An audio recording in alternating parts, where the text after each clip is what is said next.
고백하겠습니다. 나를 향한 주의 사랑 산과 바다에 넘치는 내 마음 열 때 주님 나에게 참 자유 주셨네. 진리 속에 거하며 나의 손을 높이 들고 언제나 주님의 사랑을 한 번 더 나를 향한 주의 사랑 산과 바다에 넘치니 내 마음 열 때 주님 나에게 참 자유 주셨네. 늘 진리 속에 거하며 나의 손을 높이 들고 언제나 주님의 사랑을 노래하리. 주의 사랑 노래하리라. 영원토록 노래하리라. 주의 사랑 노래하리라. 영원토록 노래하리라.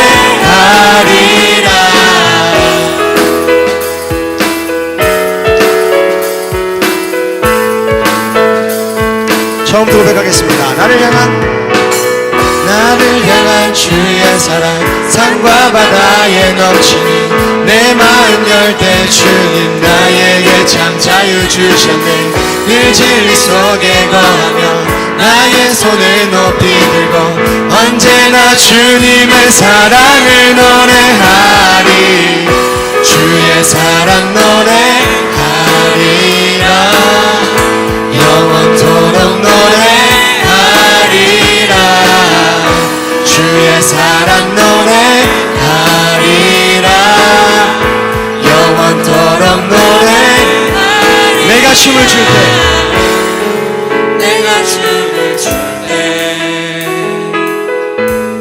다 비웃겠지만 그들도 주 알게 되면 함께 기뻐 춤을 추게. 우리 한 번 더.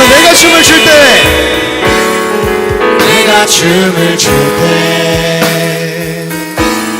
다 비웃겠지만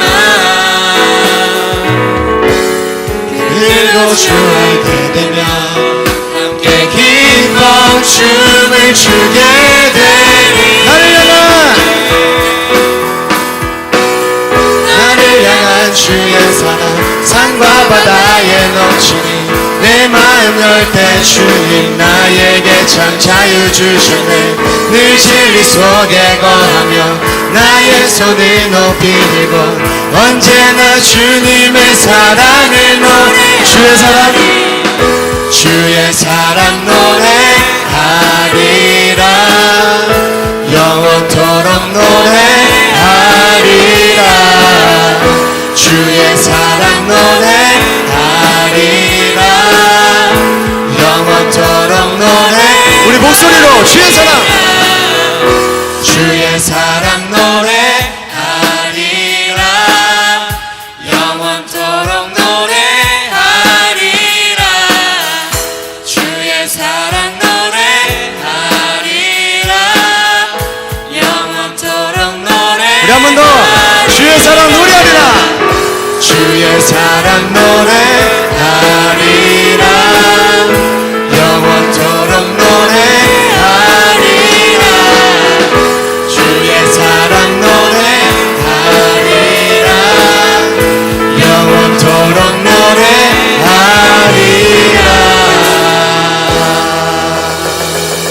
할렐루야. 수요일에 오신 여러분들 환영합니다. 오늘 본문의 말씀 데살로니가전서 1장 3절 말씀 다같이 한번 읽겠습니다. 너희의 믿음의 역사와 사랑의 수고와 우리 주 예수 그리스도에 대한 소망의 인내를 우리 하나님 아버지 앞에서 끊임없이 기억함이니. 아멘. 믿음, 소망, 사랑은 항상 있을 것인데 그중 제일은 사랑이다. 고린도전서 13장에 나와 있습니다. 이 믿음, 소망, 사랑이 뭐예요? 물어보면 대답하기 어려운데 이 믿음, 소망, 사랑이 누구예요? 라고 물어보면 대답하기 쉽죠. 다 누구예요? 네, 예수님입니다. 믿음이라는 예수님, 소망이라는 예수님, 사랑이라는 예수님이에요. 성경 본문을 보면 믿음은 역사라고 나와 있고 사랑은 수고하는 것이라고 나와 있습니다. 또 소망은 인내라고 했습니다.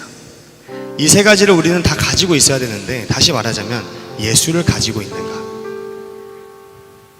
예수가 우리 안에 있으면 자연스럽게 믿음이 있을 것이고, 예수님은 교회를 세우시려고 이 땅에 내려왔으니까 우리가 교회를 수고로 사랑할 것이고, 어떠한 일이 있어도 우리는 인내하게 되어 있습니다. 또 그중 제일은 사랑이라 했으니까 사랑을 한번 보자면 그 수고의 사랑은 수고가 아닙니다. 억지로 하면 그것이 수고가 되죠. 그러나 내가 예수를 사랑해서 교회에서 예수님 사랑합니다, 이렇게 표현하는 것은 수고가 아니에요. 내가 좋아하는 사람에게 선물을 주기 위해 선물을 준비합니다. 근데 그것이 힘듭니까? 물론 선물을 포장하고 준비하는 것은 수고스러운 일이지만 내가 좋아하는 사람에게 주는 거니까 선물을 준비하면서도 포장을 하면서도 내가 그 사람에게 주면 그 사람이 기뻐하겠지 생각하면서 벌써 행복하다는 거죠. 우리 하나님 우리를 너무 사랑하셔서 우리가 그렇게 표현하면 너무 기뻐서 뒤로 자빠지십니다. 여러분, 이것은 수고가 아니에요. 우리 모두가 예수를 사랑하고 날마다 표현하는 그런 하나님의 귀한 사람들이 되시기를 소망합니다. 아버지가 아들, 딸을 너무나 사랑하면 아들, 딸도 아버지를 사랑할 수밖에 없어요. 그게 정상입니다. 아버지를 사랑하지 않는다면 아직 아버지의 사랑을 모르는 것입니다. 나를 사랑한다는 것은 분명한데, 머리로는 분명한데 아직 모르는 것이죠. 여러분, 그 사랑을 깨닫기를 바랍니다. 말씀을 통해서 깨닫기를 바랍니다. 나를 위해 목숨마저 버리신 우리 주님, 우리 아버지, 그의 사랑을 깨달아 날마다 부족함 없이 결핍이 없이 예수로 채워지는 우리 모두가 되시기를 주님의 이름으로 축원합니다. 다 함께 찬양하겠습니다. 이 시간 찬양하면서 귀한 헌금 드리는 시간 갖도록 하겠습니다.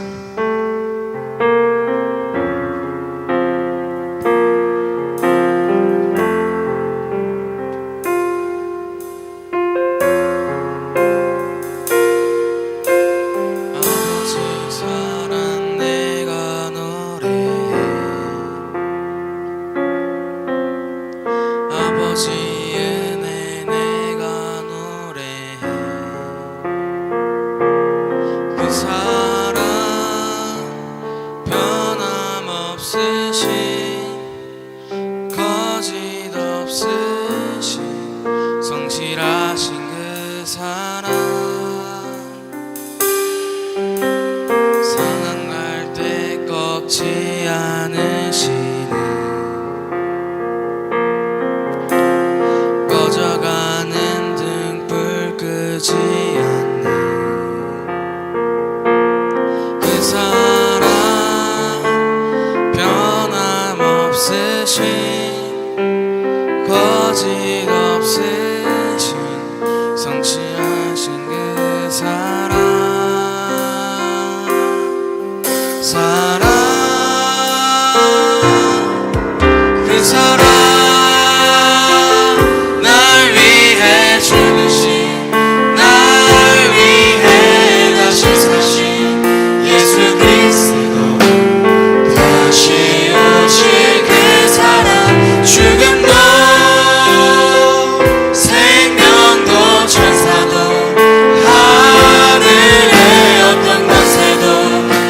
그 사랑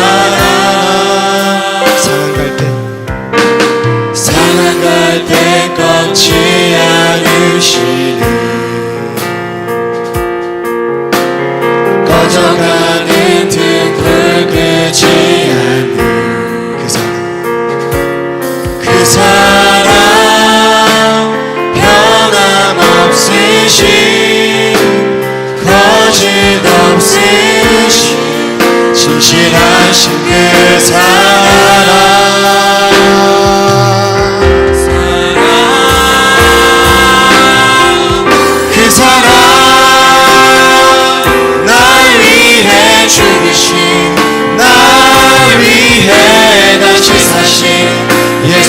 그리스도 다시 오실 그 사랑 죽음도 생명도 천사도 하늘의 어떤 권세도 끊을 수 없는 영원한 그 사랑에 다시 한번 가겠습니다. 그 사랑 날 위해 죽으신 날 위해 다시 사신 예수 그리스도 다시 오실 그 사랑 죽음도 생명도 천사도 하늘의 어떤 권세도 끊을 수 없는 영원한 그 사랑 예수. 우리 시간 기도하겠습니다. 오늘도 주님 목사님을 통해서 우리에게 주시는 그 말씀, 그 진리의 말씀들이 내 안에 들어와 나를 주관하고 그 말씀 가운데 우리가 날마다 살아갈 수 있게 하여 주시옵소서. 하나님, 우리를 위해 목숨마저 버리신 우리 주님, 주님의 그 사랑을 깨닫기 원합니다. 아버지의 말씀으로 깨닫기 원합니다. 오늘 말씀 들으면서, 오늘 말씀을 들으며 그 사랑을 느끼고 그 사랑 가운데 또 한 주간 살아갈 수 있게 하여 주시옵소서. 아버지, 그 사랑으로 살아가게 하여 주시옵소서. 말씀을 깨닫게 하여 주시옵소서. 주님, 이렇게 주여 3번 부르고 기도하겠습니다. 주여! 주여! 주여!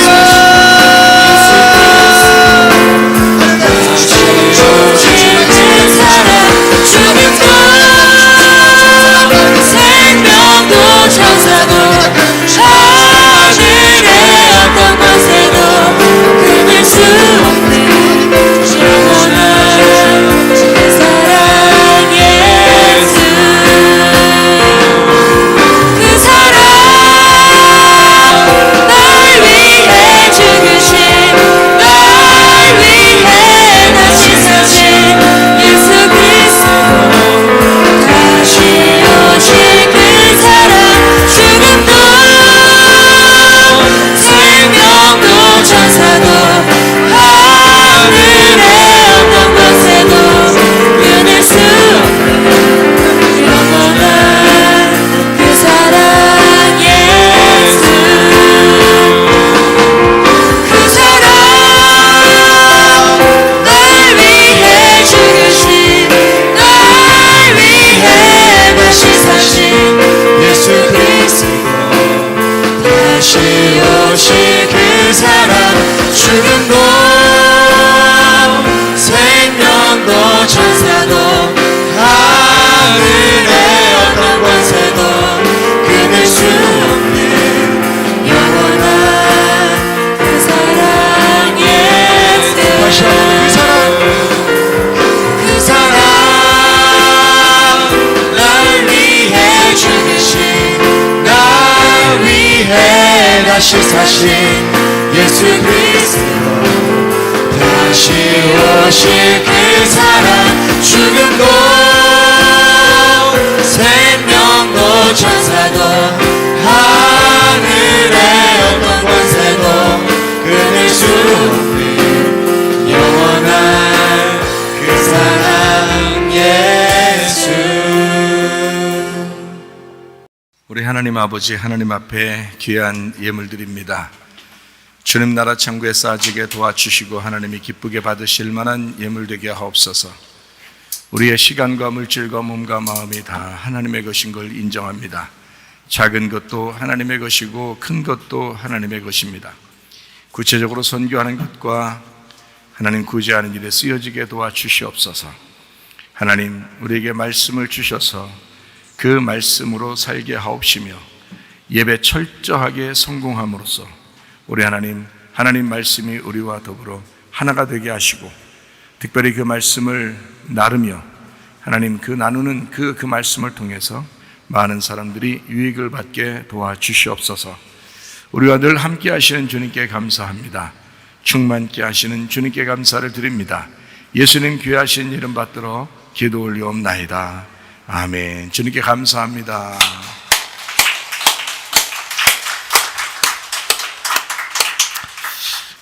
요한계시록 19장 9절, 요한계시록 21장 22절 말씀을 같이 한번 보도록 하겠습니다.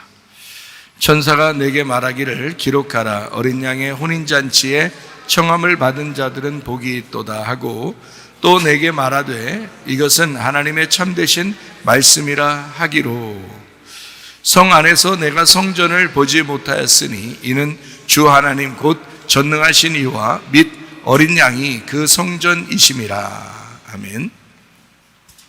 요한계시록을 통해서는 우리가 늘 이 하나님의 말씀을 좀 틀을 잡아서 울타리를 치고 말씀을 배워야 된다는 이야기를 이제 줄곧 해왔어요. 요한계시록이 또 그런 책이니까. 그래서 요한계시록을 통해서 그것을 잘 잡아놓으면 앞에 있는 내용을 좀 이해할 수가 있다. 그래서 처음은 이제 뭐 창세기를 물론 이해를 해야 되겠죠. 근데 요한계시록을 이해하면 또 창세기를 이해가 되겠죠. 창세기를 이해하면 요한계시록이 또 이해가 되겠죠. 그렇게 말씀을 이해하는 쪽에서는 창세기하고 요한계시록을 이해하는 것이 가장 중요합니다. 그래서 요한계시록을 통해서 말씀을 이제 여러분에게 잘 정리를 해주는 거죠. 그러면은 다른 부분들을 볼 때 쉽고 성경이 그 말씀이 역사하시는구나, 그 말씀이 내게 역사하시겠구나, 하나님의 말씀이 살아계시구나, 예전과 지금은 서로 다른 말씀이 아니라 똑같은 말씀으로 역사하시는구나 라고 하는 것을 이제 깨닫게 되는 것입니다. 올바른 신앙이라고 하는 게 무엇일까? 우리가 올바른 신앙이라는 것은 주님과 따로 떨어져서는 이루어질 수 없는 게 올바른 신앙이에요. 그러다 보니까 하나가 돼야 되겠죠. 그 주님과 우리가 하나가 돼야 된다. 이것을 올바른 신앙이라고 이렇게 볼 수가 있거든요. 결국에 성경의 요한계시록에서는 주님과 우리를 어린 양과 신부로 이제 이야기를 하죠. 그리스도와 교회가 서로 하나가 된다. 이것을 요한계시록의 결론이라고 볼 수가 있어요. 그러다 보니까 그 요한계시록의 그 결론이 올바른 신앙이 되는 거죠. 그러니까 올바른 신앙을 내가 가져야 되는데, 우리가 올바른 신앙을 가져야 되는데 성경을 좀 알고 싶다 전반적으로. 그러려니까 요한계시록을 통해서 성경 앞에 있는 부분들을 좀 이해할 수 있어야 되고, 그리고 요한계시록의 결론을 우리가 보면 이 성경에서 뭘 가르치려고 하는구나 라는 걸 알게 되니까 그게 이제 올바른 신앙이 되는 거죠. 왜냐하면 성경이 교과서니까, 우리한테는, 신앙인들한테는 성경이 죽을 때까지 교과서죠. 그러니까 이 성경의 그 결론 부분이 주님과 하나가 되는 것이다 라는 것을 우리가 알게 된다면, 그러면 이제 우리가 올바른 신앙을 가져야 되는데, 그것은 올바른 예배, 어떻게 주님과 하나가 된 예배, 주님과 하나가 된 신앙, 이것이 이제 가장 중요한 거죠. 이런 말이 있죠. 너희가 내 안에 거하고 내 말이 너희 안에 거하면 무엇인지 원하는 대로 구해봐라. 그러면 다 이루어질 것이다. 어떻게 다 이루어지겠어요? 근데 여러분이 구하는 게 뭐겠어요? 돈 좀 더 주세요. 뭐 집도 좀 잘 살게 해주세요. 자식들 좀 공부 잘하게 해주세요. 뭐 이 땅에서 좀 잘 먹고 잘 살게 좀 해주세요. 편하게 해주세요. 한마디로 이제 그런 이야기들을 하나님 앞에 구할 거라고 생각을 해요. 사람들이 그렇게 구하려고 하다 보니까 그게 잘 이루어져요, 안 이루어져요? 안 이루어지죠. 너희가 원하는 것들을 다 구해봐라 하는데, 그 원하는 것들이 너하고 예수님하고 원하는 게 다르면 너의 원하는 것이 하나님의 원함은 아닐 수 있다는 말이에요. 하나님이 원하는 것을 구하면 다 들어주시죠, 당연히. 하나님이 원하는 것이면. 뭐 우리를 뭐 일부러 못 살게 구려고 하는 건 아니겠지만, 그렇지만 어떨 때는 하나님이 우리를 부르실 때가 있고, 어떨 때는 우리를 고난을 받게 하고 훈련하실 때가 있고요. 그리고 다시 회복시켜서 하나님의 일꾼으로 사용할 때가 있고 그렇잖아요. 하나님은 어떤 과정을 이렇게 두죠. 초등학교나 중학교, 고등학교, 대학교에 이렇게 과정이 있는 것처럼 이렇게 과정을 두어서 이 사람을 훈련하고 싶은데, 우리는 빨리 초등학교도 안 가고 그냥 대학교를 가고 막 그냥 졸업해버리고 이렇게 하고 싶은 마음이 생기는 거죠. 그건 하나님의 마음하고 다른 거죠. 그러다 보니까 응답이 안 되는 거예요. 하나님의 뜻대로만 구하면 사실 다 이루어지는 게 정상이죠. 그죠? 그런데 안 이루어지는 게 태반이라는 거죠. 왜냐하면 하나님하고 하나가 안 된 거예요. 이게 하나님의 뜻인지, 내가 지금 구하는 것이 하나님의 뜻인지를 알아야 되잖아요. 그러니까 너희가 내 안에 거하고 내 말이 너희 안에 거하면 이렇게 돼야죠. 그렇게 되면 구하라고 그랬지, 너희가 내 안에 오지도 않았고 내 말이 너희 안에 들어가지도 않았는데, 네가 내 뜻이 뭔지도 모르는데 원하는 대로 구하면 네 원함이잖아. 그건 하나님의 원함은 아니잖아요. 그러니까 네가 원하는 대로 안 되는 거야. 왜 성경은 써 있는데 이게 안 되지? 이렇게 하겠지만 성경은 써놓은 거예요. 하나님의 뜻이 무엇인지를 구해야죠. 너의 뜻이 무엇인지를 아래놓고서 얘기해보고, 하나님 나 믿는데, 내가 하나님 말씀 많이 들었는데, 내가 기도했으면 이거 다 응답돼야 되는데 왜 안 되지? 라고 생각하는, 그건 네 생각이고 그건 착각인 거죠. 하나님의 생각을 알아야죠. 하나님의 생각이 정말 내가 지금 원하는 것이 하나님의 생각인가, 하나님의 뜻인가, 이런 차원에서 그게 이제 올바른 신앙을 갖느냐, 올바른 신앙을 갖지 못하느냐에 따른 그 분별이란 말이에요. 올바른 신앙은 성경 전체를 통해서 교과서적으로 얘기하는 게 있다고요. 그게 바로 뭐냐면 주님과 네가 하나가 되라는 거예요. 먼저 네가 주님과 하나가 돼. 너희가 내 안에 거하고 내 말이 너희 안에 거하면, 그러면 네가 원하는 거 한번 구해봐. 그게 내 뜻일 거고 그게 너의 뜻이 나의 뜻이 될 거니까 라고 하나님이 말씀하시는 거잖아요. 그죠? 그러면은 그때는 하나가 됐으니까 올바른 신앙인 거예요. 누가 뭐라고 해도. 그래서 저희들이 항상 주장하는 게 뭐예요? 주님 중심, 말씀 중심, 교회 중심으로 한번 살아봐라. 그러면 그 사람의 뜻이 하나님의 뜻하고 일치가 된다. 그게 올바른 신앙이라는 거예요. 그러니까 성경만 지식적으로 안다고 해도 다가 아니고, 뭐 기도만 한다고 다가 아니고, 올바른 신앙을 가지고 올바른 내가 믿음을 가졌냐, 진짜 말씀으로 내가 비추어 볼 때 이게 내가 올바른 신앙을 가졌느냐라고 그것을 비추어 봐야 된다는 거죠. 그래서 성경을, 요한계시록 우리가 공부하는 것은 참으로 중요하다. 왜 그러냐? 요한계시록은 특별히 앞의 내용하고 분리를 시키지 않고 요거를 합쳐놓는 경향이 있거든요. 앞에 있는 내용들을 뒤에서 이제 합쳐놓는 경향이 있어요. 이 요한계시록이. 그거를 저는 이제 올바른 신앙이라고 생각하는 거예요. 분리를 시키면은 이게 나누어지겠죠. 그런데 이거를 분리하지 않고 이것을 하나로 엮으려고 하는 그런 내용이 이제 요한계시록이기 때문에 요한계시록을 제대로 공부하면 앞에 있는 내용들을, 성경의 내용들을 많이 이해하게 된다는 것입니다.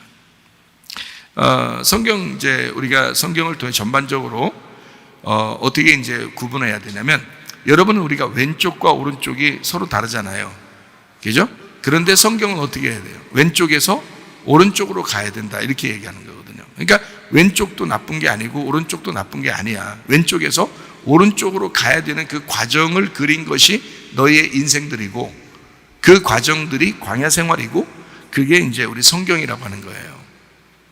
그렇기 때문에 왼쪽과 오른쪽은 같이 우리가 붙어 있는 것처럼, 몸에 이렇게 왼손과 오른손이 붙어 있는 것처럼 왼손에서 오른손으로, 그러니까 왼손은 땅이고 오른손은 하늘이다. 그래서 땅에서 하늘로 이렇게 된 거지, 땅이 나쁜 거다, 하늘만 좋은 거다, 이렇게 말하지 않는다는 거죠, 성경은. 그래서 이거를 일치시키니까 이게 땅에서 하늘로, 왼쪽에서 오른쪽으로, 육체에서 영으로, 이렇게 되는 거죠. 율법에서 복음으로. 그러니까 율법도 복음도 같은 거란 말이에요. 이게 같은 거. 그럼 땅도 하늘도 어때요? 같은 거예요. 땅이 하늘이고 하늘이 땅이에요. 그 어떻게 그게 가능해요? 주님 안에 있으면 가능하잖아요. 주님이 주님이고 나는 나잖아요. 나는 땅이고 주님은 하늘이죠. 그런데 내가 주님 안에 들어가면요, 주님이 내 안에 오시면요, 하늘이 땅이 되고 땅이 하늘이 되잖아. 이게 이제 성경 말씀. 그래서 요걸 그대로 이게 이제 일치가 되면은 이게 성경이 다 그렇게 보여요. 이해하겠죠? 무슨 말인가? 이게 성경이라고 하는 게 어떻게 보면 굉장히 어려운 거죠. 왜냐면 나누어지니까 한없이 나누어지는 거고, 요거를 하나로 이렇게 보게 되면 하나가 되니까 쉬운 거죠, 성경이. 그러니까 복음은 아주 쉬운 거고 간단한 것입니다. 근데 이제 그거를 우리가 이제 자꾸 나누어다 보니까 그런 거예요. 그러면 음녀하고 신부는 어떻게 되는 거예요? 음녀하고 신분. 음녀는 무조건 나쁜 거, 신부는 무조건 좋은 거가 되겠죠. 그죠? 그러면 음녀가 나쁜 거고 신부가 좋은 거다라고 얘기해주면 사람들이 난 신부지 이렇게 생각하기도 하고, 난 음녀인데 어떡하지 이렇게 생각하는 사람도 있단 말이에요. 근데 이게 그렇게 되는 게 아니고, 어둠과 빛은 원래가 하나인 거예요. 그래서 창세기 1장에 보면 저녁이 되며 아침이 되니까 어때요? 그게 하루라 그러죠? 그게 첫째 날이라 그래요. 저녁이 되며 아침이 되니까 그게 하나야 라는 그 말이거든요. 그러니까 저녁과 아침은 같은 거라는 거였죠. 저녁이면 아침이 오고 아침이면 저녁이 오는 거예요. 그래서 저녁과 아침은 하나인 거예요. 하나. 그게 그래서 어떻게 보면 어둠과 빛은 사실 하나에서 나온 거예요. 하나란 말이에요. 그러니까 땅이 어두워졌는데 하나님의 빛이 땅으로 와버리잖아요. 그래서 빛이 땅에서 하나가 되잖아요. 그게 예수님인 거예요. 말씀이 육신으로 오신 거잖아. 말씀이라는 빛이 육신이라는 땅에 오신 거죠. 그러니까 하나가 됐잖아. 그래서 먼저는 하나님이 우리에게 와서 하나가 된 거고, 두 번째는 내가 하나님 안에 들어가서 하나가 되는 거예요. 그걸 구원이라 그러는 거라고요. 그러니까 하나님이 이 땅에 내려오신 거를 구원이라고 그러는 게 아니고, 내가 하나님 안에 들어가는 걸 구원이라 그런다고요. 그래야 이제 하나가 되는 거죠. 그러니까 주님은 하나가 되셨지만 내가 주님과 하나가 돼야 되잖아요. 그러니까 그게 교과서적인 게 어떤 것으로 쓰여 있는지 말씀을 알아야 되겠죠. 그죠? 그거예요. 그래서 우리는 계시록을 계속 공부하는 것입니다. 이게. 그러니까 왜냐하면 그 틀이라는 그 안에서 벗어나질 않으니까, 이 말씀이라는 거는. 그래서 틀을 통해서 계속 그 안에서 분석을 하고 그 안에서 계속 복음을 찾아내는 거죠. 그러니까 그 복음으로 계속 젓는 거예요. 자기가. 왜 이슬이 내리면 자기 별로 안 젖은 것 같은데 나중에 보면 축축하죠. 옷이 이슬을 계속 맞으면 별로 비 맞은 것 같지는 않고, 이슬을 그냥 맞으면 그냥 뭐 별거 이게 표시가 안 나는데 이상하게 무슨 축축해지는 것처럼 젖는 거예요. 계속 그 복음으로, 말씀으로 계속 자기가 새로워지고 있고 그 주님과 하나가 되고 있는 상태가 되어버린다. 젖어 들어간다. 주님 안에 젖어 들어간다 이 말이에요. 그래서 말씀을 깨달으라 그런 말이거든요. 음녀가 음녀고 신부가 신부인데 요거를 우리는 어떻게 봐야 된다? 음녀에서 신부로 돼야 된다라는 것으로 봐야 된다. 음녀에서 신부로 봐야 된다. 이러면 이제 성경이 참으로 보기가 쉽죠. 성경이요. 자, 그러면 이런 걸 이제 우리가 생각해 보면서 한번 갈라디아서 3장 20절을 한번 볼까요? 그 중보자는 한편만 위한 자가 아니나 하나님은 한 분이시니라. 중보자가 왜 있어요? 양쪽이 있기 때문에 중보자가 있는 거예요. 그죠? 예수님이 이 땅에 중보자로 오셨죠. 그러면 누구누구의 중보자로 오신 거예요? 누구와 누구를 중보하려고?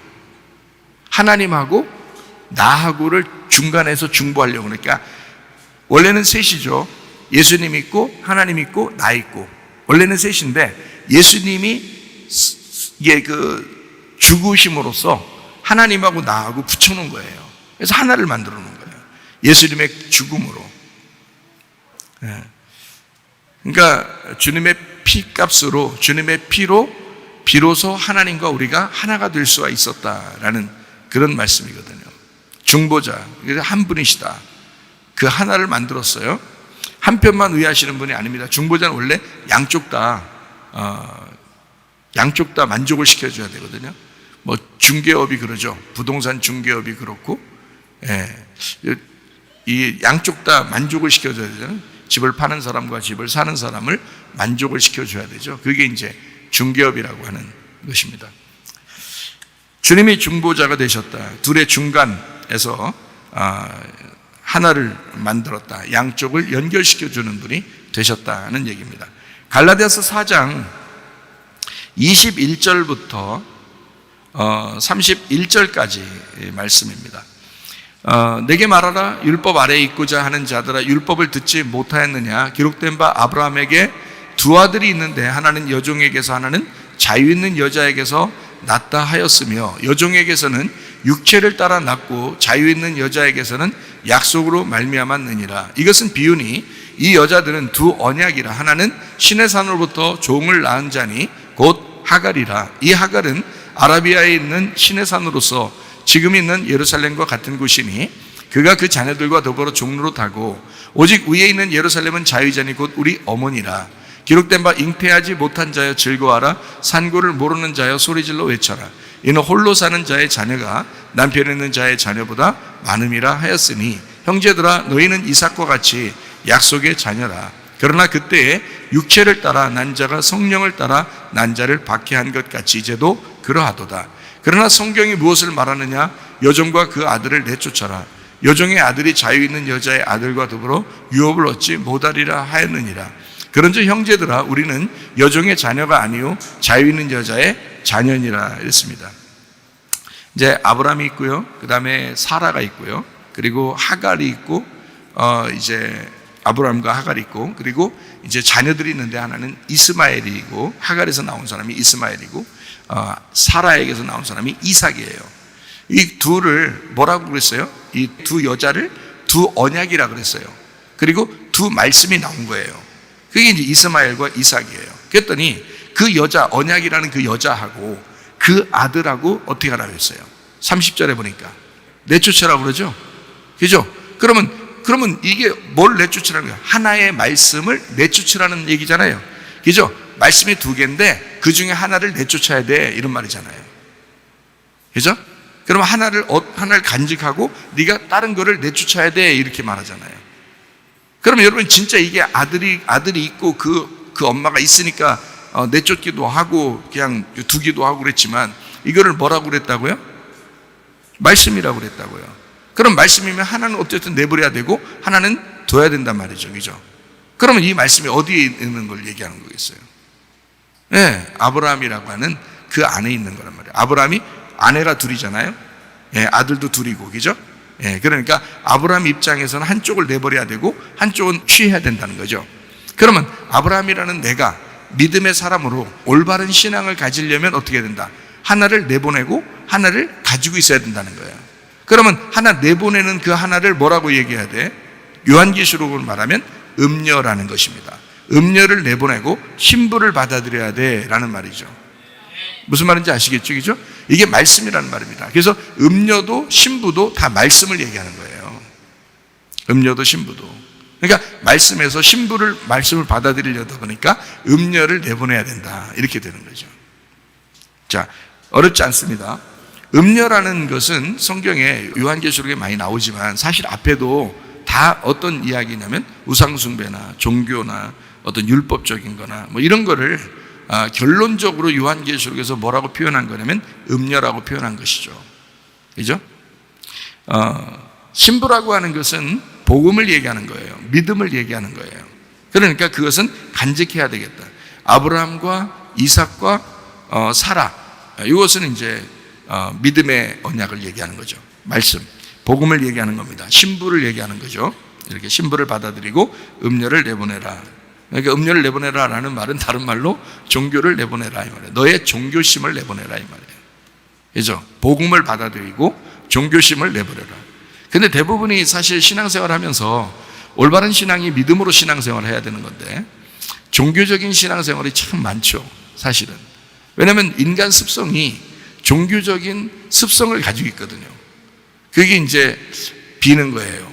빌고 노력하고 뭔가 이렇게 노력을 하고 이게 열심으로 하는 그런 게 인간의 습성이거든요. 종교라고 그래요, 그거를. 성경에서는. 우리가 노력으로 율법적으로 천국에 오는 거였으면 예수님이 이 땅에 와서 십자가 못 박혀 죽으실 필요가 있어요? 그렇게 따지면? 그럴 필요 없죠. 십자가 못 박혀 돌아가시면서 우리 보고 뭐라 그래요? 믿음으로만 오라고 그러잖아요. 믿음으로. 예수님을 믿음으로만 오라고 그러잖아요. 다른 거 없잖아. 그러면 뭔가 종교성을 가진 것과 믿음을 가진 것은 반대인데 우리의 속에서 간직해야 될 것과 우리의 속에서 버려야 될 것이 무엇인지를 이제 분명히 가르쳐 준다.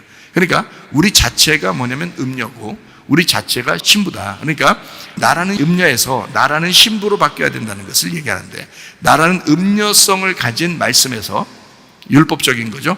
나라는 율법적인 음료성을 가진 말씀에서 신부성을 가진 그런 말씀으로 바뀌어야 된다는 것을 얘기하는 거죠. 우리 속에서. 그거를 바꿔주는 데가 어디냐면 교회예요. 그래서 그 복음을 정확하게 이 양쪽을 알고서 설명해 주면 되는 거예요.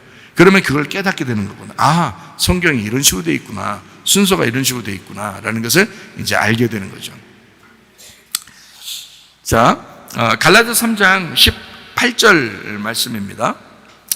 만일 그 유업이 율법에서 난 것이면 약속에서 난 것이 아니니라. 그러나 하나님이 약속으로 말미암아 아브라함에게 주신 것이라. 약속으로 주신 것이다. 신부, 믿음, 복음에 대한 이야기. 음료와 종교와 율법이 아니라 신부인 믿음에 대한 복음에 대한 이야기다. 갈라디아서 1장 7절 8절입니다. 다른 복음은 없나니 다만 어떤 사람들이 너희를 교란하여 그리스도의 복음을 변하게 하려 함이라. 그러나 우리나 혹은 하늘로부터 온 천사라도 우리가 너희에게 전한 복음 외에 다른 복음을 전하면 저주를 받을지어다. 복음이 굉장히 중요하겠죠, 그죠? 복음이 얼마나 중요하면 이거 잘못 전하면 저주받는데요, 그죠? 그 자기가 전한 말 아니면 다 저주받는데요. 바울이 얼마나 심각하게 얘기한 거겠어요, 이 말이에요. 그러니까 그만큼 복음이라는 게 중요한 거예요. 그러면 그 복음을 깨달으려면 저주받는 다른 복음이 무엇인지를 알고 있어야 되겠죠. 그게 바로 음료의 말씀이란 말이에요. 그 음료의 말씀을 알고 그리고 복음이라는 신부의 말씀을 알게 되면 그러면 이제 음료의 말씀에서 신부라는 복음의 말씀으로 옮겨오면 되는 거거든요. 예. 그런데 우리도 모르는 사이에 율법적으로 다시 음료의 복음으로 다시 간다는 거죠. 그러면 이제 저주를 받는다고 얘기하잖아요. 이게 강력하게 얘기하느라고 그러는 건데 실제로 복음을 정확하게 깨닫지 못하면 천국 가기는 어렵잖아요. 그렇기 때문에 복음에 대해서 아주 강조한다. 다른 복음과 참된 복음이 있다. 이런 얘기예요. 그러니까 여러분과 저는 어떻게 해야 돼요? 끊임없이 참된 복음을 따르셔야 되겠죠. 네. 참된 복음이 무엇인가를 늘 우리가 연구하고 늘 배우고 늘 가르치고 그래야 된단 말이에요. 그 참된 복음이 아니면 다 저주받으니까 생각을 해보세요. 복음이라는 게 그만큼 중요해요. 그러니까 사람들이 말은 복음 하지만 실제로 자기가 죽는 복음이 아닌 그런 복음을 가지고 음료처럼 살아가려고 그냥 자기만 포장하려고 하는 그런 말씀들이 얼마나 많겠어요. 그러면 안 된다는 거죠. 그런 교회들이 얼마나 또 많겠냐고요. 그러면 안 된다는 거야. 실제로 다른 복음이 분명히 존재하고 있고 그게 다른 복음이라고 왜 여기 썼냐면 유사품인 거지. 비슷하니까 그런 거예요. 비슷하니까 그렇게 보이는 거예요. 비슷하니까. 그러니까 정확하게 알지 않으면 안 된다는 거죠. 진짜 복음을 깨닫는다 그러면 어떻게 깨닫냐면 자기가 경험해야 돼요. 자기 가슴으로 경험해야 됩니다. 그러면 진짜 복음을 깨닫게 돼요. 그런 사람이 또 얘기를 해줘야 돼.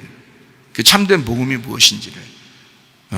그러니까 다른 복음과 참된 복음을 비교해서 다른 복음이 그렇게 이렇게 어려워할 게 아니고 율법을 얘기하는 거예요. 율법적인 삶. 율법적인. 다 이 세상 사람들은 율법에 걸려 있어요. 율법에 걸려 있어서 선악으로 나누고 사람들을 비판하고 판단하고 다 남편과 아내도 부모와 자녀도 교인들 간에도 다 율법적이기 때문에 그래서 비판하고 판단하는 거예요. 사람들이. 남 얘기하면 재밌다 그러잖아요. 그거 다 비판이에요. 다 판단이고. 또 왜 그러냐면 율법적이기 때문에 그렇습니다. 자기는 안 그럴 것 같은, 자기는 아닌 것 같은 마음이 들어오기 때문에 선과 악으로 나누는 거거든요. 그게. 근데 그건 다 선악이고 음녀가 하는 말씀들입니다. 그러니까 우리가 진짜 신부가 되려면 어떻게 해야 돼요?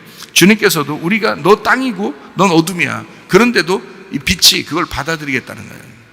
그죠? 그 어둠을 받아들이겠다는 거 아니야. 빛이라고 하는 자기하고 전혀 다른 성분인데 그걸 자기는 하늘이야.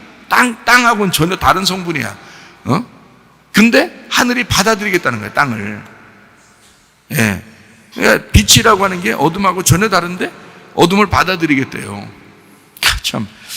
그게 하나인 거야, 하나. 남편과 아내가 얼마나 달라요. 성격도 다르고, 말도 다르고, 스타일도 다르고, 다 달라요. 남편과 아내가. 근데 받아들이겠다는 거예요. 그게 부부라는 거예요, 부부. 네, 받아들이겠다. 주님이 우리하고 전혀 다른데 주님이 우리를 받아들이겠다는 거예요.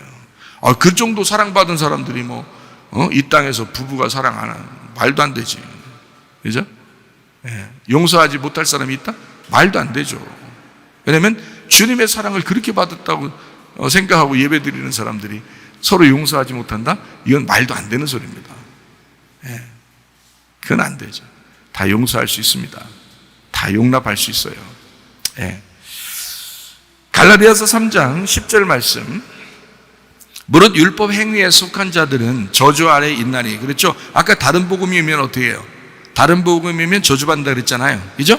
예, 그래서 바울이 전한 그 진리에 참된 복음이 있다는 거야. 그런데 다른 복음 전하면 저주받는다 했잖아요. 그런데 갈라디아서 3장 10절에 뭐라고 되어 있다고? 율법 행위에 속한 자들 어떻게? 저주 아래에 있다 그랬잖아요. 그죠? 그게 다른 복음이었던 거예요. 율법이. 그죠? 왜냐하면 율법적으로 사는 것을 그렇게 하고서 구원받는다고 하고 그렇게 하고서 천국 가는 줄 알고 있었거든 사람들이. 근데 그건 저주다 이렇게 얘기하는 거예요. 예, 바울이 율법에 쩌든 사람이잖아요. 바울이 아주 율법적인 사람이라고요. 예, 사람들을 아주 선과 악으로 갈라서 때려 죽일 정도로 아주 율법적인 사람이었거든요. 그런데 이분이 하는 얘기가 율법 행위에 속한 자들은 저주 아래 있다. 기록된 바 누구든지 율법책에 기록된 대로 모든 일을 항상 행하지 아니하는 자는 저주 아래에 있는 자라 하였음이라. 우리가 율법 다 행할 수 있어요, 없어요? 다 행할 수 없어요. 행할 수 없는 거를 받아들인 게 은혜라는 거야, 그게. 근데 율법 어떻게? 자기가 지켜보겠다는 거 아니야. 지켜보고서 천국 가겠다는 거 아니에요. 근데 그 중에 하나라도 못하면 다 저주 아래에 있는 거다. 못 지킨 거다. 이렇게 얘기하잖아요. 예, 근데 우리는 아예 못 지킵니다, 하나님. 그래서 예수님이 필요한 거예요. 라고 예수님만 자꾸 찾는 거예요. 예수님만 자꾸 찾아요. 그러니까 그게 진짜 복음인 거예요. 그게 은혜라고 그러는 거예요. 우리는 은혜 받은 사람들이에요. 은혜 받지 않은 사람은 천국 갈 수 없습니다. 다 은혜 받았기 때문에 천국 가는 거예요. 그거를 깨달으라는 거예요. 그래서 내가 죽을 죄인이구나. 근데 은혜를 받았구나 라는 것을 알게 된 거죠. 갈라디아서 3장 19절 말씀입니다. 그런즉 율법은 무엇이냐? 번법함으로 더하여진 것이라 천사들을 통하여 한 중보자의 손으로 베푸신 것인데 약속하신 자손이 오시기까지 있을 것이라 했습니다. 모세에게 전한 그 복음은 천사를 통해서 율법을 전해줬다라고 이야기했습니다. 자, 갈라디아서 3장 20절 말씀이요. 그 중보자는 한편만 의한 자가 아니나 하나님은 한 분이시다. 둘의 연결을 했다. 그 진리로 하나님이 하나가 되셨다라는 것입니다. 모세에게 준 그 천사의 율법은 나누는 거지만 주님이 중보자가 되신 것은 하나로 연결시키는 것이다. 하나님과 우리를 연결시키는 것이었다라는 얘기예요. 갈라디아서 3장 25절 말씀. 믿음이 온 후로는 우리가 초등교사 아래 있지 아니하도다. 그러니까 자, 여러분이 초등교사 아래 있다. 그러면 지금 여러분은 믿음이 온 거예요, 안 온 거예요? 안 온 거라는 거예요. 그럼 초등교사가 뭐예요, 그럼? 성경에서 말하는 초등교사가 뭐예요? 율법이에요. 율법. 그러니까 율법 아래에 있으면 너는 믿음이 아직 안 온 거야. 이 말이에요. 여러분 봐요. 자, 음녀가 아직 존재하면 신부가 안 되죠. 그죠? 음녀가 존재하면 신부가 안 돼. 그래서 음녀를 쫓아내야 되거든요. 우리 속에서. 자, 이스마엘이 내 속에 있고 이삭이 있는데 이스마엘이 안 나갔으면 아직 나는 이스마엘인 거야. 이스마엘을 쫓아내라 그러잖아요. 그래서 하나님이 아브라함에게 이스마엘을 쫓아내라. 그래야 이삭이 선다는 거예요. 그러면은 이스마엘이라는 말씀이 내 속에서 떠나가야 이삭이라는 말씀이 내 속에 세워지죠. 이해가 되겠죠? 그거를 참된 복음이라 그렇게 말하는 거거든요. 그러니까 초등교사, 그러니까 뭐 젖이나 먹는 그게 뭐 굉장한 줄 알고 그러는데 안에 계속 커야 된다니까. 성장해야 된다니까요. 성장해 나가는 한 발이라도 앞으로 나가는 걸 양이라고 그런다고요. 앞으로 전진해 나가는 걸. 여러분이 어제보다 오늘이 더 나아야 되고 어제 그저께보다 오늘이 더 나아야 되고요. 작년보다 올해가 더 나아야 돼요. 지난달보다 이번 달이 더 나아야 되는 거예요.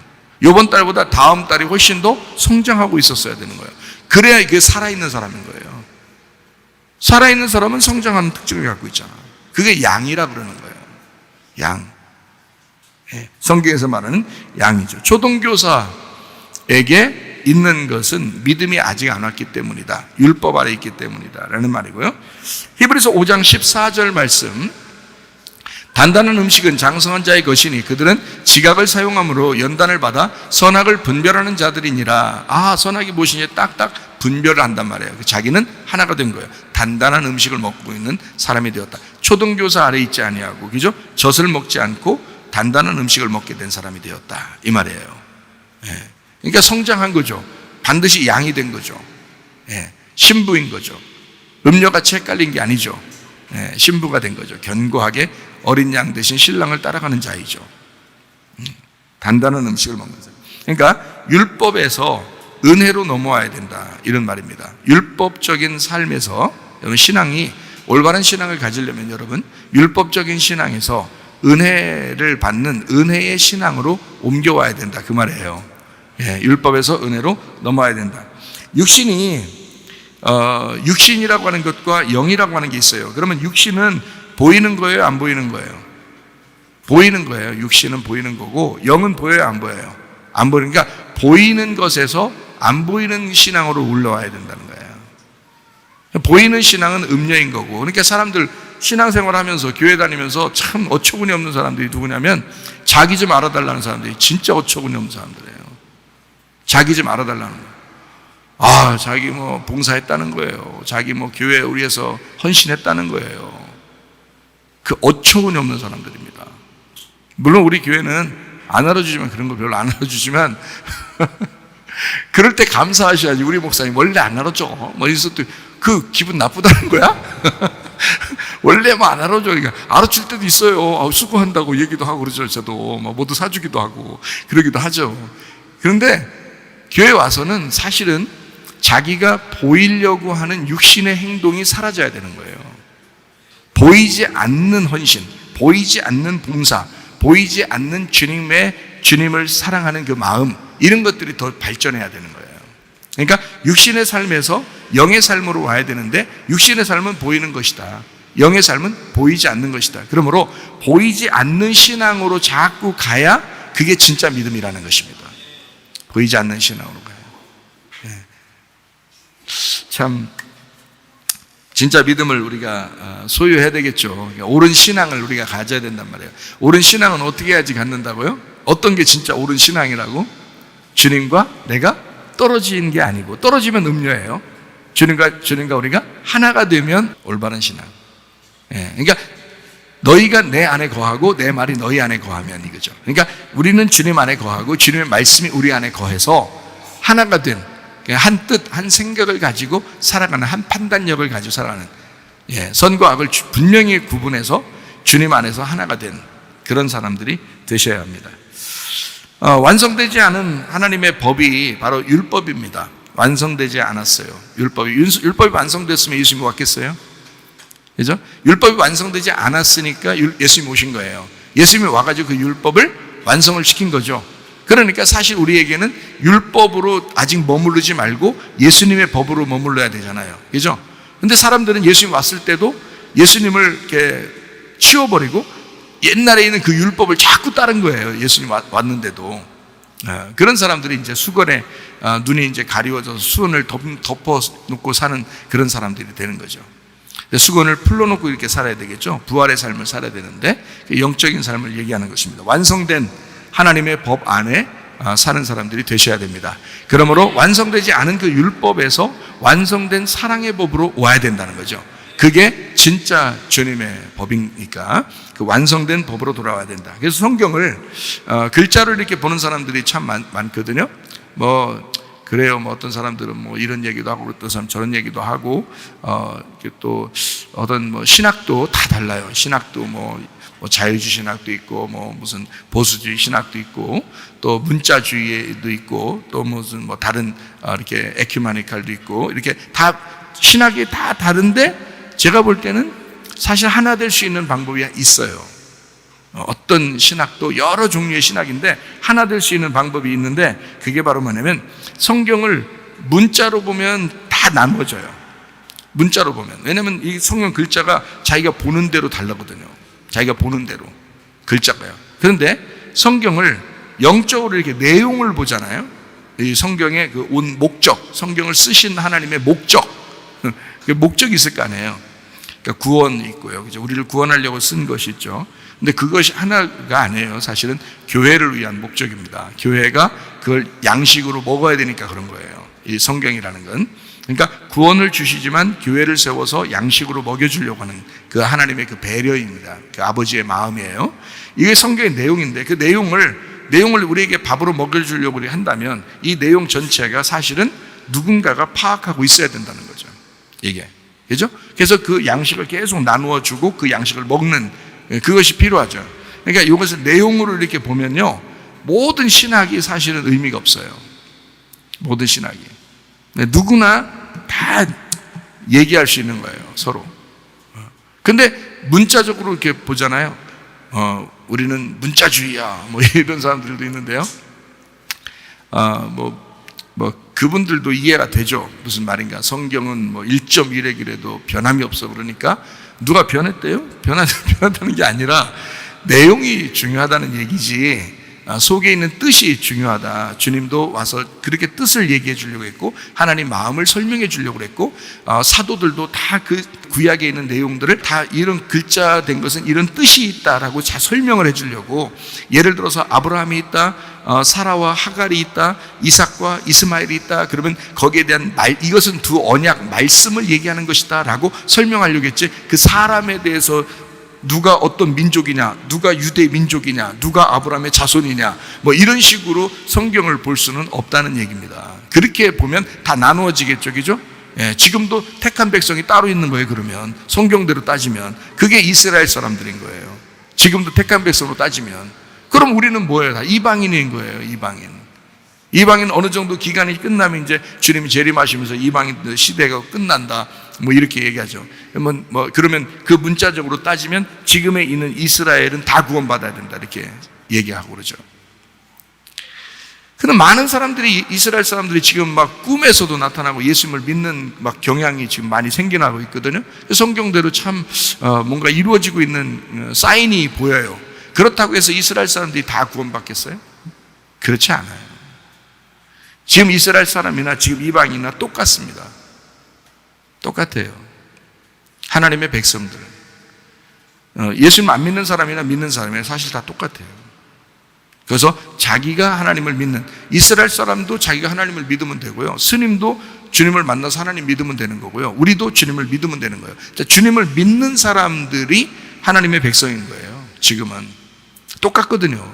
내용이 그렇다는 거예요. 그런데 겉으로 글씨로만 보면 이게 다 나누잖아요. 유대인이 누구냐, 이방인이 누구냐, 뭐 이게 다 나눠버리면 사람이 다 달라지죠. 그렇게 성경을 보면 안 되죠. 네. 또 여기서 창녀들은 다 돌로 때려 죽여라 그랬으면 진짜 때려 죽여야 되나요? 그건 아니죠. 예수님이 오셔서 어떻게 했는데? 다 용서했는데. 생각해 보세요. 그 내용이 있었던 거예요. 살인하지 말라 그러면 살인하지 않으면 되는 건가 이제? 바리새인들은 살인하지 않으니까 자기들 믿음에 잘 지켰다 이렇게 얘기하지만 사실 살인하지 말라라고 하는 것도 다 미워하지 말라는 게 마음에 있는 거죠. 그러면 그 살인한다는 것은 분리를 시키는 거잖아요. 분리를 시키는 거니까 하나님과 우리가 먼저 분리가 된 것, 이게 살인이라는 거죠. 살인. 그러니까 선악과를 먹은 자체가 살인인 거예요.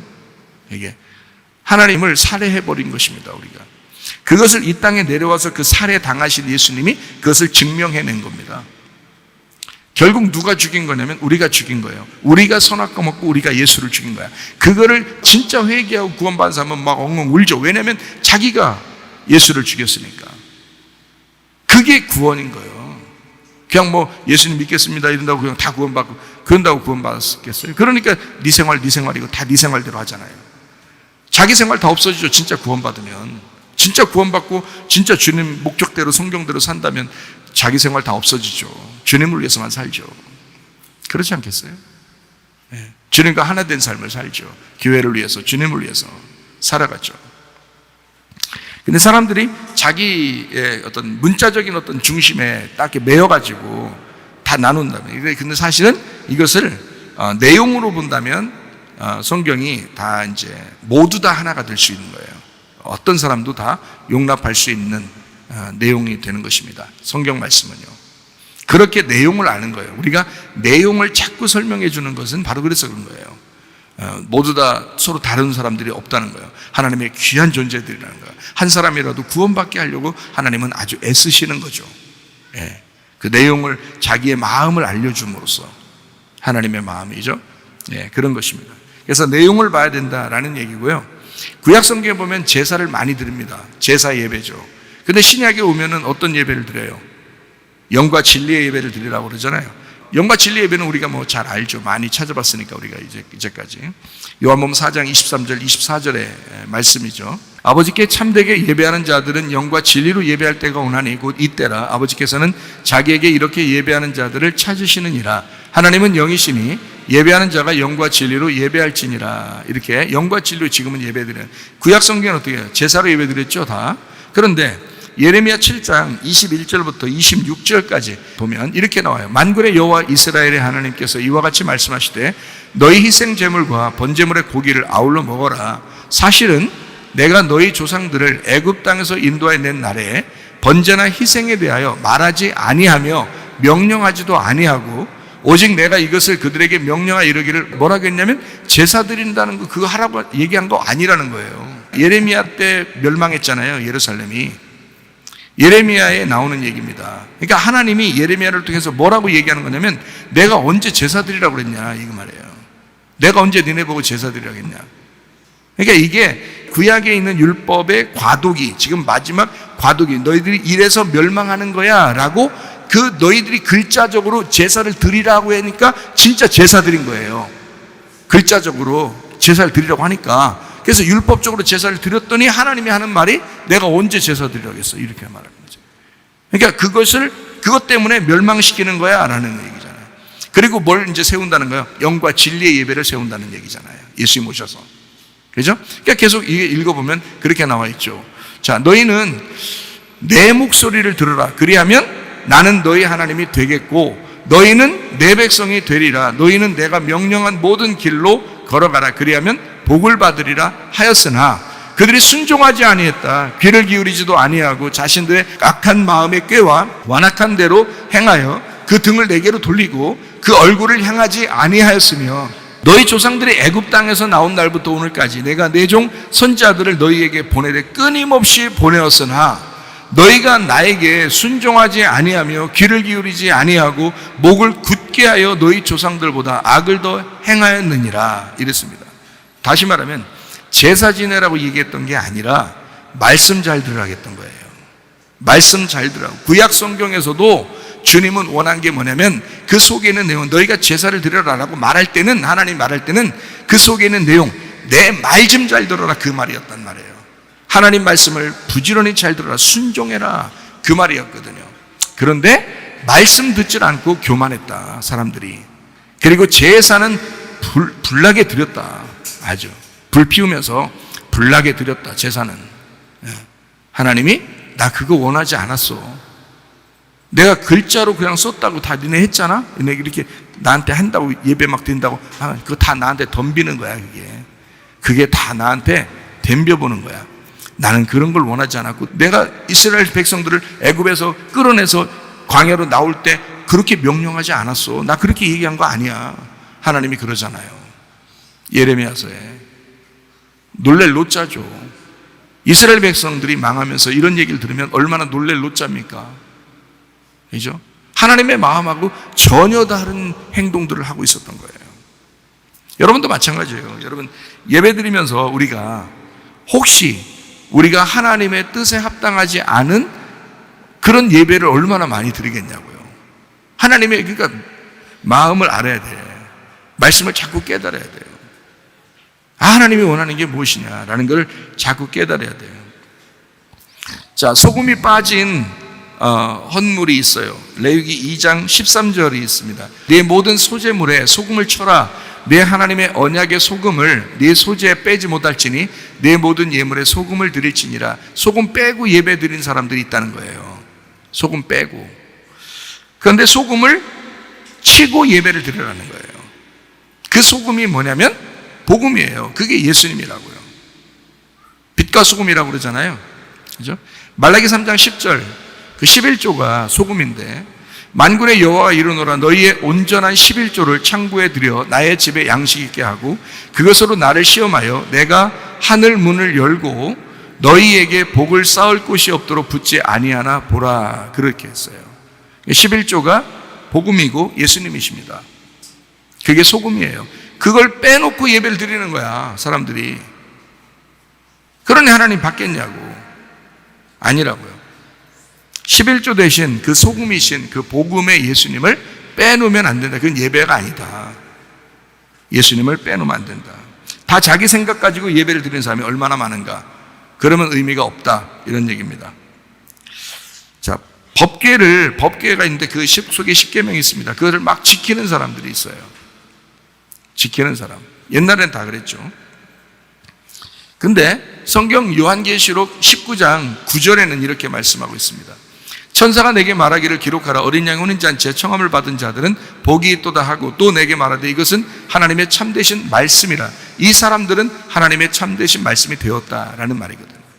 이 사람들은 하나님의 참된 말씀. 어린 양이 혼인 잔치에 청함 받은 신부는 하나님의 참되신 말씀이 되었다라는 얘기거든요.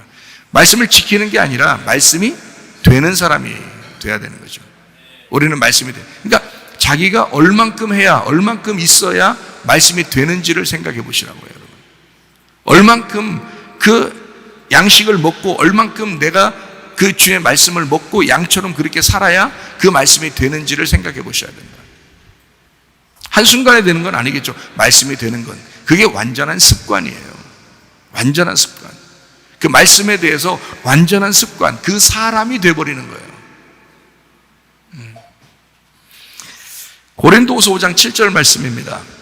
이는 우리가 믿음으로 행하고 보는 것으로 행하지 아니함이로다. 보는 것으로 행하는 사람이 있고 믿음으로 행하는 사람이 있다. 그래서 보는 것으로 행하는 사람에서 믿음으로 행하는 사람으로 바뀌어야 된다. 이런 말입니다. 요한복음 17장 3절 말씀. 영생은 곧 유일하신 참 하나님과 그가 보내신 자 예수 그리스도를 아는 것이다. 안다는 그 믿음, 알미라는 그 믿음, 뭐에서? 행위라는 믿음에서 알미라는 믿음으로 와야 된다. 그래서 끊임없이 저는 여러분에게 강조합니다. 뭐냐면 예수님을 알아야 된다. 하나님을 알아야 된다. 라고. 그게 말씀이에요. 하나님과 예수님이 말씀이에요. 그 말씀을 자꾸 알아야 된다. 저는 그렇게 말할 수밖에 없어요. 왜냐하면 이게 이 알미, 하나님과 예수님을 알미 곧 영생이니까. 그게 영생이니까. 행위의 믿음 얼마나 갈 것 같아요? 알의 믿음이 있어야 되는 것입니다. 그래서 끊임없이 알림. 그래서 사람들은 사실 이렇다, 사실적으로 나타나는 것이 이렇다라고 얘기하는 믿음을 갖는 사람들이 참 많습니다. 사실 내가 아프잖아, 사실 우리 집이 망했잖아, 사실 뭐 이렇잖아, 이렇게 얘기를 하는 사람들이 많아요. 그러나 잘 생각해 봐요. 하나님이 언제 우리 보고 그 사실로 살아라겠습니까? 믿음으로 살아라겠지. 진리로 살으라고 그랬지 어떻게 사실로 살으라고 했나 이거예요. 그래, 사실은 네가 아파, 사실은 니네 집이 망했어, 사실은 너의 집안이 별로 안 좋아, 운명적으로도 원래 안 좋아. 그래, 너는 이렇게 살 수밖에 없어. 지금 네 상태가 이래. 그게 사실이야. 그러면 언제 성경에서 그 사실로 살아라겠어요?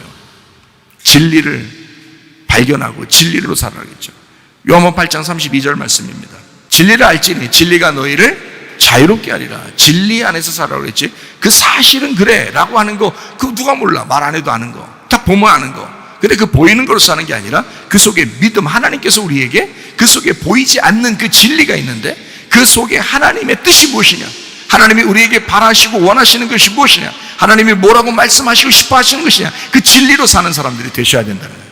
사실로 사는 게 아니란 말이에요. 우리가 사실로 살면 비참한 사람들 굉장히 많아요. 사실로 살면요, 겉으로 보여지는 거, 진짜로 내가 처한 그 환경, 이런 걸 보세요. 얼마나 비참하겠어요. 그건 사실이죠. 사실의 믿음을 우리에게 강조하는 게 아니라 성경은 진리의 믿음을 강조합니다.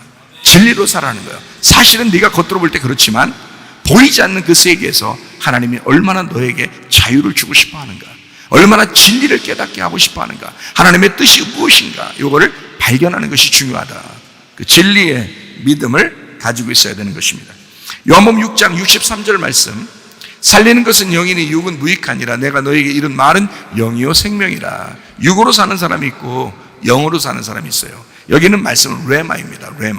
레마로 사는 사람이 있고 로고스, 문자적으로는 말씀으로 사는 사람이 있습니다. 그 뜻을, 내용을 알아 레마로 사는 사람들이 되셔야 합니다.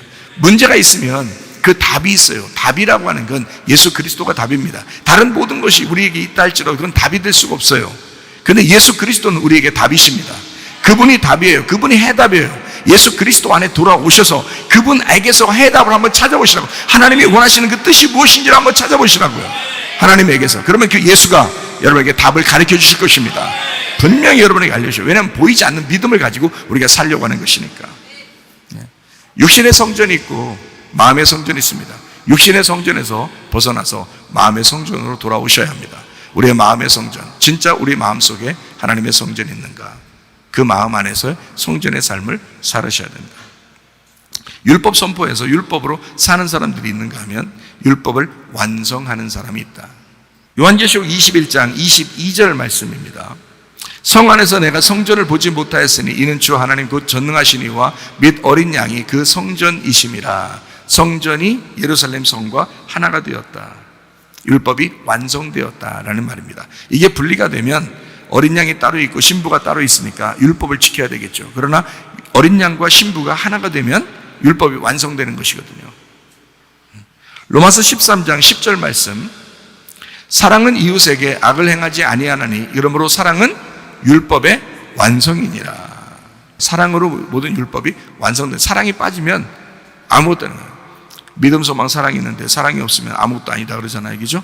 예, 그리고 사랑은 오래 참고 우냐면 다 있잖아요. 다른 천사의 소리가 있고 울리는 꽹과리가 있고 다 찬양하고 예배하고 다 해도 사랑이 빠지면 다 필요 없다. 사랑이 없으면 아무것도 아니다. 그렇게 이야기하잖아요. 사랑이 율법의 완성이다. 요한복음 14장 20절 말씀. 그날에는 내가 아버지 안에 너희가 내 안에 내가 너희 안에 있는 것을 너희가 알게 될 것이다. 자, 보세요. 그럼 보이겠어요? 안 보이겠어요? 서로 안 보이겠죠? 자, 내가 아버지 안에 너희가 내 안에 내가 너희 안에 자 있는 것을 안다는 거. 어떻게 안다는 거예요? 이걸 영으로 안다는 거예요. 이건 육신으로 아는 게 아니란 말이에요. 성경에서 요한계시록에 보면 우상이 나오죠. 우상은 형상이거든요. 형상이 우상이에요. 그러면 우상은 형상이니까 보여요, 안 보여요? 보이겠죠? 예, 그게 우상이에요. 보이는 게 우상이라고. 보이는 게 형상이라고. 그러니까 보이는 성전에서 보이지 않는 성전으로 와야 된다 그랬죠, 제가. 그죠? 예, 마음의 성전으로 와야 된다 그랬어요. 육에서 영으로 와야 된다 그랬어요. 그럼 보이는 형상이 우상이에요. 형상, 보이는 우상이거든요. 그러면 보이지 않는 쪽으로 와야 되겠죠? 예, 그게 영이란 말이에요. 그러니까 형상이 보이지 않으면 여기 이렇게 되는 거예요. 요한복음 14장 20절 말씀처럼 내가 아버지 안에 너희가 내 안에 내가 너희 안에 있는 것을 너희가 알게 될 것이다. 이렇게 되죠. 다시 말하면 신랑이 신부가 되고 신부가 신랑이 되는 거예요. 하나님이 예수님이 되고 예수님이 하나님 되고 신랑이 신부 되고 신부는 신랑이 되고. 그게 영으로밖에 설명이 안 되죠. 육으로는 설명이 안 돼요. 보이는 것으로는 설명이 안 되는 것이 성경입니다. 그러니까 보이는 사실로 우리는 살으라고. 처음부터 믿음이라는 건 처음부터 보이는 사실을 그대로 살으라고 하는 게 믿음이 아니에요. 올바른 믿음이라는 것은 보이지 않는 세계를 보이지 않는 믿음으로 사는 것을 올바른 신앙이라고 그렇게 하는 것입니다. 이게 진리라고 하는 거예요. 진리는 완성된 믿음, 신랑과 신부가 하나의 영으로 하나 된 그 믿음. 외형적인 면에서 내면으로 돌아온, 그러니까 겉으로 모습에서 속에 보이지 않는 쪽으로 온. 갈라디아서 5장 19절부터 21절까지 말씀. 육체의 일은 분명하니 곧 음행과 더러운 것과 호색과 우상 숭배와 주술과 온수 맺는 것과 분쟁과 시기와 분냄과 당짓는 것과 분열함과 이단과 투기와 술 취함과 방탕함과 또 그와 같은 것들이라. 전에 너희에게 경계한 것 같이 경계하노니 이런 일을 하는 자들은 하나님의 나라를 유업으로 받지 못할 것이요 라고 되어 있습니다. 육신적인 것입니다. 율법을 따르는 음녀, 육신. 성경의 요한계시록은 율법을 육신으로 봅니다. 그러니까 율법적으로 따르는 음녀, 이거를 육신. 그래서 육신으로 가는 사람들은, 바울은 율법을 따르는 사람들을 저주받은 자라 이야기했고, 그리고 이 갈라디아서 여기 말할 때는 육신을 따르는 자들이다. 이렇게 얘기를 해요. 육신을 따르는 자들은 여기 지금 말하는 게, 여기 말하는 뭐 술 취함, 뭐 투기, 방탕함, 뭐 음란, 뭐 이런 모든 게 다 이 세상 사람들 얘기하는 게 아니에요. 우리 속마음을 얘기하는 것입니다. 육신적인 마음을 얘기하는 거예요. 음녀를 얘기하는 거예요. 음녀. 예. 그게 육신을 얘기하는 거야. 그 율법적인 삶을 얘기하는 거고요. 그게 선악과라고 얘기하는 것입니다. 갈라디아서 5장 22절, 23절.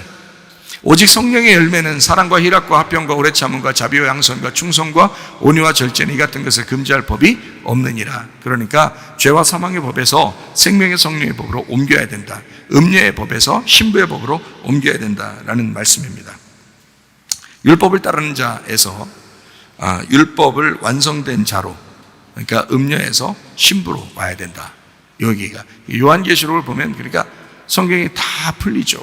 요한계시록을 제대로 알게 되면 성경이 다 풀리죠. 하나님께서 그 내용을 얘기하는 거니까요. 글자를 얘기하는, 글자는 다 틀려요. 창세기부터 요한계시록까지 글자를 다 틀리게 얘기했습니다. 그러나 내용을 얘기하는, 우리는 내용을 알자고 하는 거잖아요. 그죠? 그러면 모두 다, 모든 신학도 나눠질 필요가 없었던 거예요. 다 하나였던 겁니다. 율법은 우리를 억압합니다. 그런데 진리는 우리를 자유하게 한다고 요한복음 8장 32절에 말씀하고 있죠. 진리를 알지니 진리가 너희를 자유롭게 하리라. 그러니까 뭔가 매여 있는 사람도, 신학에 매여 있는 사람, 뭐 자기 믿음이 옳다고 막 매여 있는 사람, 뭐 이런 것들도 성경에 뭐 성경이 그랬잖아 그러면서 딱 뭐 매여 있고 그런 사람도 사실 큰 의미 없습니다. 진리를 알아야 돼요. 진리를 알아야 자유롭게 된다고. 그러니까 마음이 편해지죠. 마음이 넓어지고 모든 것을 수용할 수 있고 받아들일 수 있고, 그렇죠? 예, 이게 진리를 알게 되면 자유롭게 된다. 그런 말씀입니다. 율법을 지키는 거에서 약속을 지키는 것으로 바뀌어야 되고요. 율법을 지키는 것은 사랑이 오히려 파괴가 되는데, 약속을 지킨다 그러면 사랑이 오히려 완성이 되죠. 그래서 결혼식을 율법이라고 안 하잖아요. 결혼식을 남편은 이렇게 하고 아내는 이렇게 해야 돼, 율법적으로 얘기하지 않잖아요. 언약을 얘기하잖아요. 약속을 하잖아요. 그죠? 신랑이 약속하고 신부가 약속합니다. 그 약속을 지키죠. 그죠? 사랑이 완성되기 위해서. 약속을 지킴으로써 사랑이 완성돼요. 그러니까 자, 믿음을 다시 한번 이제 정리하죠. 마지막으로 올바른 신앙을 갖는다는, 올바른 믿음을 갖는다는 것은 행함의 믿음에서 마음의 믿음으로 옮겨와야 된다. 행함에서 마음의 믿음으로 옮겨와야 된다. 그게 올바른 신앙이다. 그러면 마음의 믿음에서 이제 올바른 믿음을 가져야 되니까 예수님과 하나님을 제대로 알아야 되겠죠. 제대로 알게 되는 것을 뭐라 그래요? 예배라 그래요. 신부의 예배라 그래요. 그럼 신부의 예배를 드림으로써 누구를 알게 되나요? 신부의 예배를 드리면 어린 양 되신 예수님을 알게 돼요. 그리고 그 어린 양 되신 예수님을 소개하고 싶어지죠. 그 말씀이라는 어린 양을 자꾸 소개하고 싶어져요. 그걸 선교라고 그러는 것입니다. 그러니까 신부가 예배에 성공하게 되면 선교를 하게 된다는 거죠. 말씀을 전하게 된다. 말씀을 받아 그 말씀을 나누게 된다는 것입니다. 그러니까 교회는 예배와 선교가 끊이지 않는 거죠. 그래서 말씀이 계속 퍼져나가야 돼요. 우리 교회도 말씀을, 여러분에게 말씀을 증거해서 계속 말씀을 예배를 드리면, 그러면 이 말씀을 계속 나누죠. 여러분이. 그리고 또 나누고 그러죠. 이게 선교란 말이에요. 저는 그러지 않는데 오늘부터 하세요. 그게 자랑이 아니야. 그거 당신의 믿음이 그런 거 아니야. 그거 헛된 거야. 그런 거 아니라고. 교만 떨지 말고 그냥 겸손하게 말씀 듣고 겸손하게 예배에 성공하고 겸손하게 선교하고 하시라고요. 예배와 선교 외에 우리가 교회에서 뭐 할 게 있어요, 여러분? 예배와 선교입니다. 예배를 통해서 말씀, 어린 양 되신 예수님을 깨닫고 그 어린 양을 나누는 거예요. 밖으로 그 어린 양을 나눠주는 겁니다. 다른 사람도 알게 해야 되니까 그 말씀을 나누는 거예요. 자, 그러면 이렇게 나누게 되면, 자, 예배를 성공하죠. 그러면 그 선교로 나누죠. 이 예배로 성공하는 것은 예수님을 아는 거예요. 마음의 믿음입니다. 그런데 이것을 밖으로 내놓는 것은 선교, 이건 행함이란 말이죠. 다시 말할까요? 자, 행함의 믿음에서 마음의 믿음으로 옮겨와야 돼요. 마음의 믿음을 제대로 알게 되면 행함의 믿음으로 간다는 얘기예요. 이 행함의 믿음은 옛날에 과거의 율법적인 진짜 다른 사람에게 진짜 잘 보이고 다른 사람이 좀 칭찬해 줬으면 좋은 이런 행함이 아니에요. 겉으로 보여지는 행함이 아니라고. 이 행함은 말씀에 대한 행함이잖아요. 이해가 돼요? 그러니까 행함의 믿음에서 온전하게 보이지 않는 믿음, 마음의 믿음으로 와야 되고, 마음의 믿음은 다시 행함의 믿음으로 가야 된다는 거예요. 그러니까 믿음과 행함이 하나가 될 때 이걸 완성이라 그러는 거죠. 야고보서 2장 26절입니다. 영혼 없는 몸이 죽은 것 같이 행함이 없는 믿음은 죽은 것이니라. 올바른 신앙이라고 하는 것은 믿음과 행함이 하나가 될 때, 그 하나 된 신앙, 예수님과 내가 하나가 된 신앙, 분리가 되지 않고 하나가 된 신앙. 자, 나의 믿음이 행함으로 나타나는 그게 하나가 된 신앙이 될 때 올바른 신앙이라고 하는 것입니다. 교회로 모였습니다. 그냥 마음으로 모였나요? 아니에요. 진짜 행함으로 모였습니다. 마음에 하나님을 믿기 때문에. 그래서 행함으로 모였습니다. 교회로 모였습니다. 함께 교회에서 말씀을 또 나눕니다. 말씀을 증거하고 말씀을 듣는 행함으로 왔습니다. 그리고 우리는 그 안에서 또 기도합니다. 자, 뭐예요? 자, 믿음이, 말씀에 대한 믿음이 행함이라는 것으로 나가고 있죠. 바로 그것입니다. 그러니까 믿음과 이 행함이라고 하는 것은 떨어진 것이 아니라 하나가 될 수 있는 거예요. 이게 하나가 돼야 올바른 신앙이 된다는 거죠. 올바른 신앙, 주님 안에서의 진정한 올바른 신앙. 자, 예수님도 신부가 말씀이 되었다라고 그러잖아요. 요한계시록 19장 9절 말씀에 신부가 말씀이 되었다. 이 말씀이 된 사람이 되었다. 이런 말이고요. 요한계시록 21장 22절에는 성전이 그 안에 있으나 보이지 않더라. 어떻게 됐다는 얘기? 다 하나가 되었다. 이런 얘기예요. 여러분, 주님 안에서 여러분의 믿음과 여러분의 행함이 여러분 속에서 진심이 되기를 바랍니다. 올바른 신앙을 갖고 주님 앞에 신앙생활 제대로 하다가 주님 만나시기를 바랍니다. 우리 한번 기도하겠습니다. 한 목소리로 기도할 때 우리 하나님 앞에, 하나님, 내가 올바른 신앙으로 주님 앞에 살게 하옵소서. 우리 한 목소리로 기도합니다. 우리 하나님 아버지의 사랑과 은혜를 감사를 드립니다. 하나님 아버지, 주의 뜻대로 살아가게 도와주시옵소서. 올바른 신앙생활하다가 주님 만나게 하옵소서. 우리의 믿음과 우리의 행함이 하나가 되게 하시며 그리스도 예수와 우리가 하나가 되어서 하나님 온전하게 영으로 하나가 되어 아버지 주님을 믿음으로 섬기다가 주님 만나게 도와주옵소서. 비염은 떠나갈지어다, 아토피 떠나갈지어다, 위장병 떠나갈지어다, 어지럼증 사라질지어다, 두통은 사라질지어다, 류마티스 관절 떠나갈지어다, 어깨 통증 사라질지어다, 허리 디스크, 목 디스크 떠나갈지어다, 심장병 온전해질지어다, 각종 종양 암tor이 떠나갈지어다, 감기 범살 온전해질지어다, 협착증 사라질지어다, 건소병 온전해질지어다, 이명은 사라질지어다, 자가면역 질환 온전해질지어다, 식도염 사라질지어다, 혈액결석 떠나갈지어다, 저립선 온전해질지어다, 우울증, 불면증, 고환장애, 두려움, 불안, 초조 다 떠나갈지어다, 음란, 거짓, 도둑질, 미움, 욕심병은 다 떠나갈지어다, 아까 도는 귀신들아 묶임받고 떠나갈지어다, 그리스도 예수와 하나 되어 믿음 올바른 신앙생활하다가 주님 만나게 도와 주시옵소서. 예수님 존귀하실 이름 받들어 기도 올려옵나이다. 아멘. 주님 감사합니다. 우리 하나님.